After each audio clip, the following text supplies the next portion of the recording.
Hello good morning बच्चों। BA BEd first year history की अपनी इस क्लास में आप सब बच्चों का स्वागत है। तो आज हमारा है एक नया टॉपिक। ये फर्स्ट यूनिट का एक टॉपिक रह चुका था। थोड़ा सा इसमें मुख्य रूप से थ्योरी पढ़नी है, इसकी चीज़ें समझाने वाली चीज़ें कम है। देखो क्या है, भारतीय संस्कृति। भारतीय संस्कृति मुख्य रूप से मैंने इस संस्कृति की विशेषताएं लिखी है और यहाँ से क्वेश्चन हर बार उठाए जाते हैं।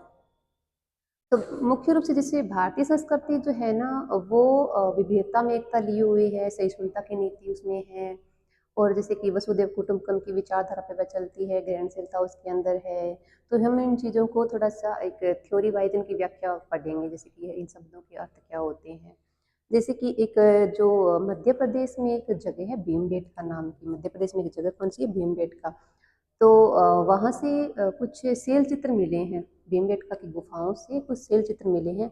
और इसके अलावा जैसे गंगा यमुना का दोआब है, नर्मदा नदी घाटी जो है ना, उनका उनके आसपास की चीज़ों वहाँ से कुछ उत्खनन हुए हैं। तो प्राप्त साक्ष्य जो है ना, उसके आधार पर ये है कि जो भारतीय संस्कृति है, वो भारतीय जो भूमि है ना, वो प्राचीनता से ही है। भारत की भूमि मुख्य रूप से जैसे कि तो मानव की प्राचीन प्राचीन आवास का एक केंद्र रहा है। भारत की भूमि जो है ना, मानव आदि मानव के रहने का एक निवास स्थान रहा है।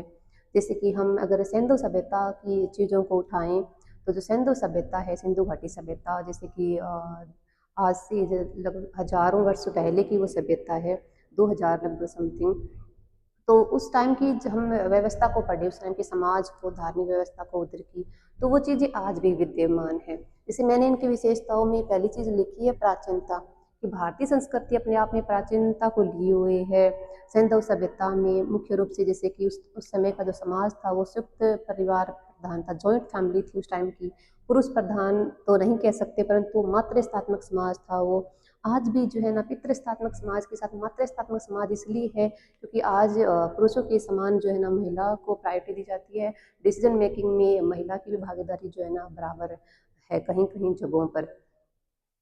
ये बात है। इसके अलावा जैसे कि सेकंड मैंने विशेषता लिखी है ग्रहणशीलता, कि भारतीय संस्कृति की अपनी एक विशेष ग्रहणशीलता का मतलब होता है कि ग्रहणशीलता, हम ऐसे लोग हैं कि हम जो है ना, अगर कोई दूसरी शक्ति है, दूसरी कुछ चीज़ है ना, तो हम उनसे ग्रहण कर लेते हैं। जैसे कि हम इतिहास में पढ़ते हैं कि प्राचीन कुछ शक्तियाँ थी, विदेशी शक्तियाँ। शक राजा थे, कुषाण राजा थे, यूनानी राजा थे। ये जो सब कुषाण यूनानी थे ना, ये विदेशी थे। और इन शक्तियों से हमने कुछ सीखा था। मुख्य रूप से उनको अपने धर्म के अंदर, उनको अपने समाज के अंदर ढाल दिया था। परंतु इसका मतलब ये नहीं है कि हमने अपनी प्राचीन संस्कृति को खो दिया था, ऐसा नहीं था।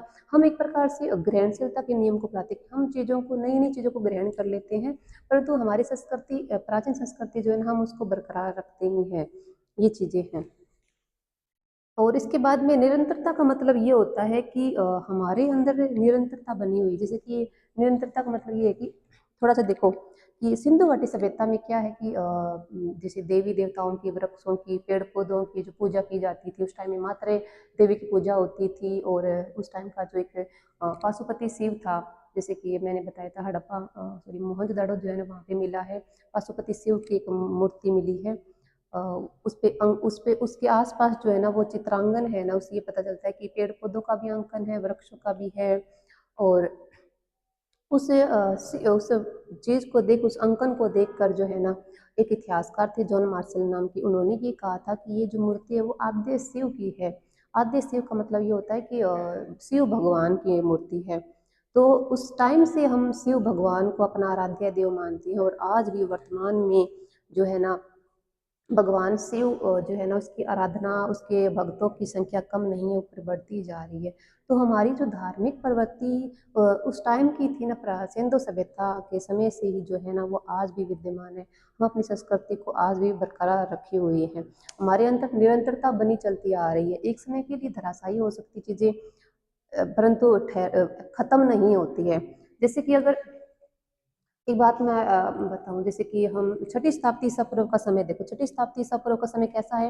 एक प्रकार से सुधारवादी समय है, परिवर्तन हो रहा है उस समय में, राजनीतिक सामाजिक परिवर्तन, धार्मिक समय, धार्मिक बहुत ज्यादा परिवर्तन हो रहे हैं। जैसे एक तरफ तो बौद्ध धर्म और जैन धर्म का प्रभाव बढ़ता जा रहा है, और उनके सिद्धांतों, उनके उपदेशों ने लोगों को जो है ना, एक प्रकार से जीवन जीने का तरीका दिखाया है। मोक्ष प्राप्ति का, निर्वाण प्राप्ति का जो मार्ग है, वो ये धर्म दिखा रहे हैं। लोगों को अच्छा जीवन जीने की ये शिक्षा दे रहे हैं ये धर्म।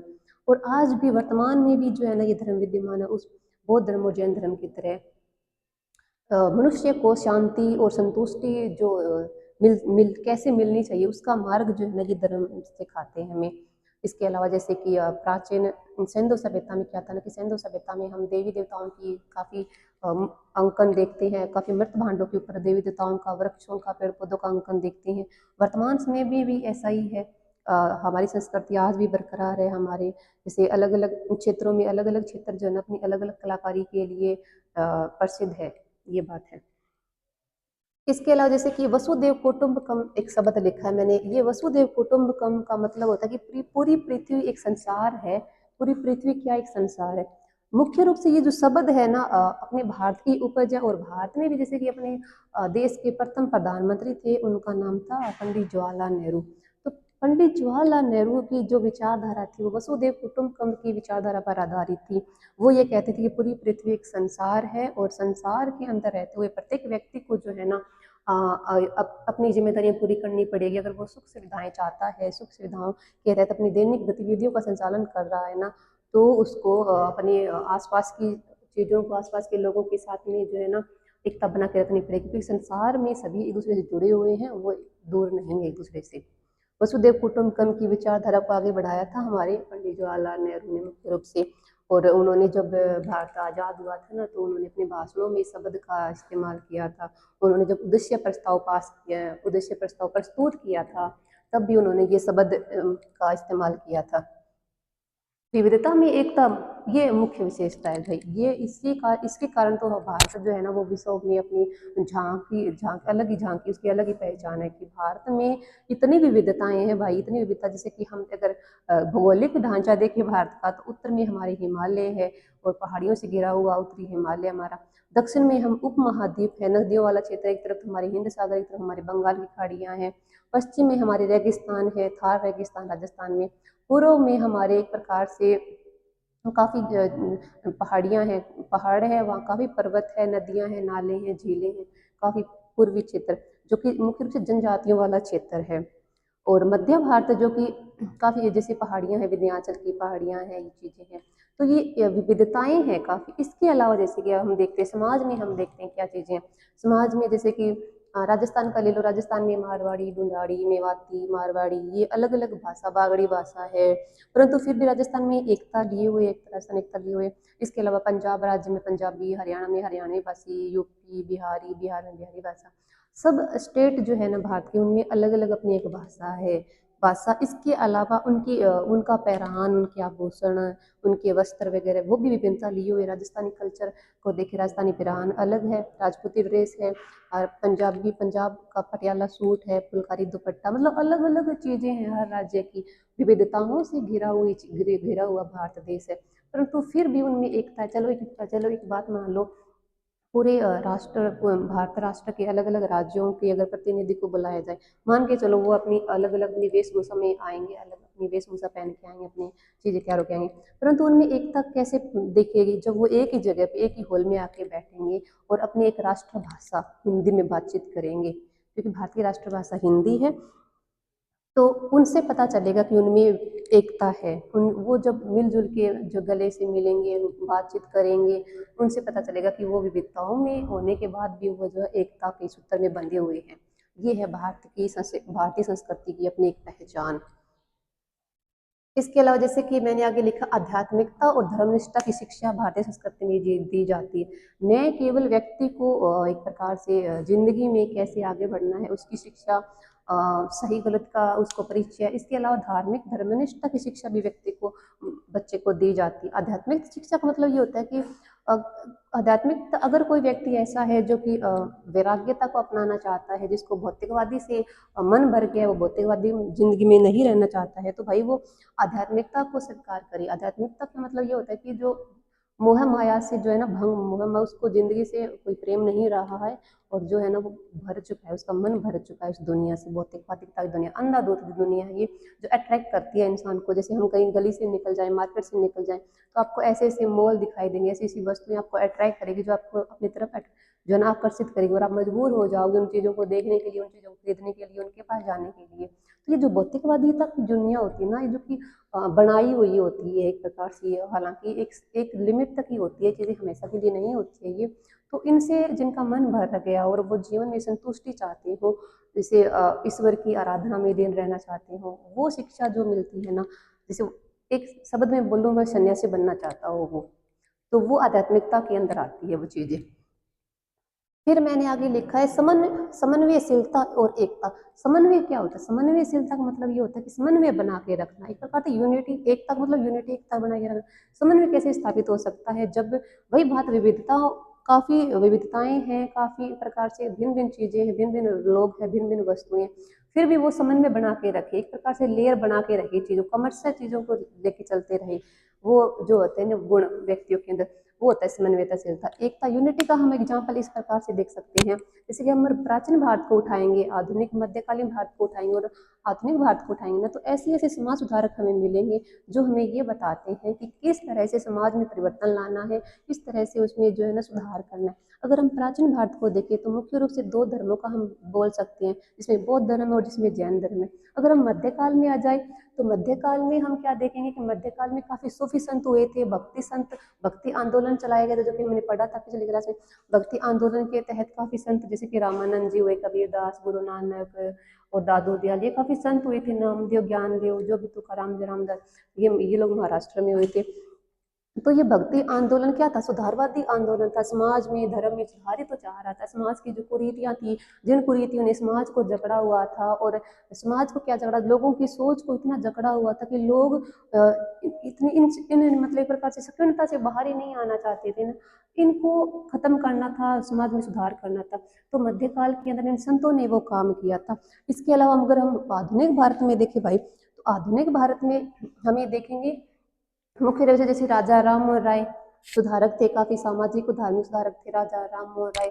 दयानंद सरस्वती थे, विवेकानंद जी थे, महात्मा गांधी, डॉक्टर, मुख्य रूप से डॉक्टर भीमराव अंबेडकर, जिन्होंने दलित जाति का उद्धार किया था। न केवल उद्धार किया, और जो कि एक ऐसी वस्तु, एक ऐसी चीज बना के गए वो, और जिसके ऊपर पूरा देश आज गर्व महसूस करता है। पूरा देश के कानून नियम सब उसी के अनुसार चलते हैं, और उसको बोलते हैं भारतीय संविधान। भारतीय संविधान के ऊपर जो है ना, भारतीय संविधान से ऊपर कुछ नहीं है, तो सब चीजें भारतीय संविधान के नीचे हैं।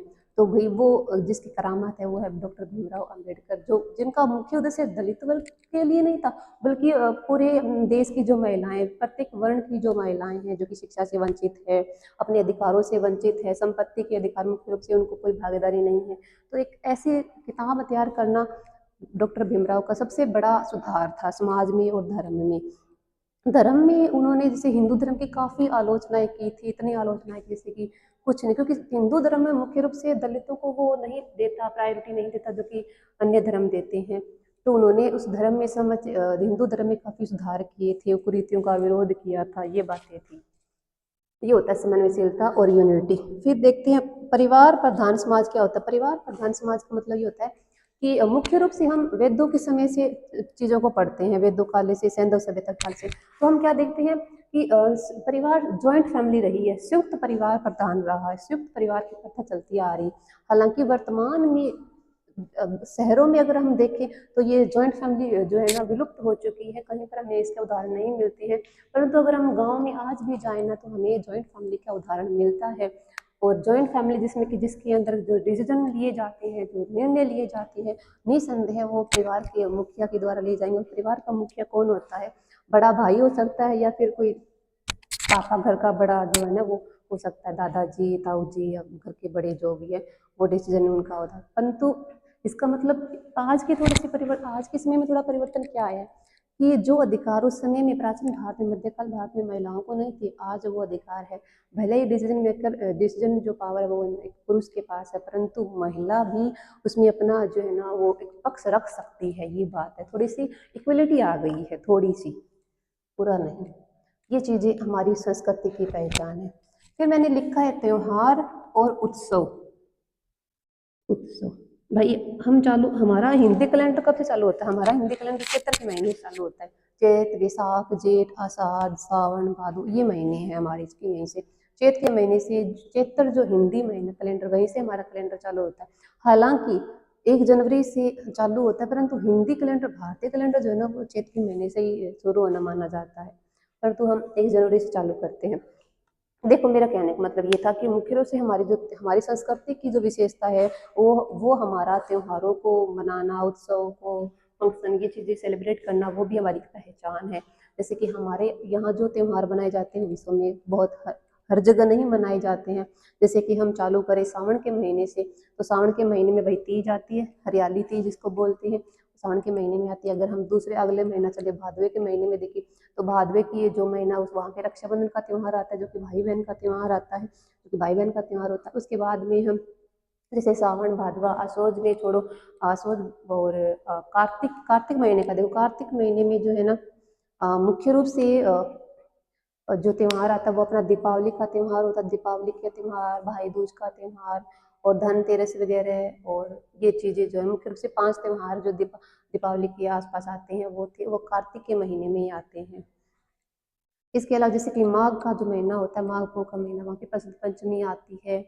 इसके अलावा ये चीज़ें जो है ना चैत्र के महीने में, हमारी हिंदी कैलेंडर की विशेषता है कि हमारे हर महीने में कोई ना कोई छोटा से छोटा, बड़ा सा बड़ा त्यौहार जो है ना हर महीने में हमारे सेलिब्रेट किया जाता है, हम मनाते हैं। ये हमारी क्या है, खुशियों की पहचान है। ये हमें हमारे जो त्यौहार है ना वो एक प्रकार से वजह देते हैं इंसान को जिंदगी जीने का, कि हर महीना आपको एक नई एनर्जी दे, नया त्यौहार, उस त्योहार के बहाने हम जो जिंदगी जी लेते हैं, ये बात भी सच है। तो ये भारतीय संस्कृति की प्रमुख विशेषता है, ये बात है। तो भारतीय संस्कृति की विशेषताएं आई होप समझ में आई होगी आपको। कल का बाकी आज का ये टॉपिक इतना ही था, और कल नए टॉपिक के साथ फिर मिलेंगे। ठीक है, थैंक यू बच्चों।